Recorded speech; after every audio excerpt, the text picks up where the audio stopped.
Huwag kang maghanap ng babaeng may pagmamalaki mo dahil lang sa ganda nito.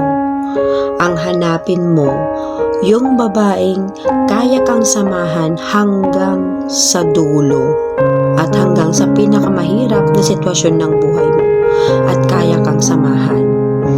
Kasi yung ganda, additional na lang yan eh. Pero yung babaeng kaya kang magsakripisyo para sa'yo, bihira ka na lang makakatagpo ng gano'n.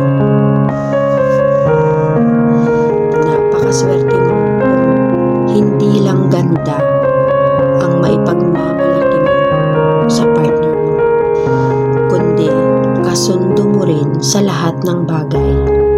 Yung tipong kahit tumakin, hindi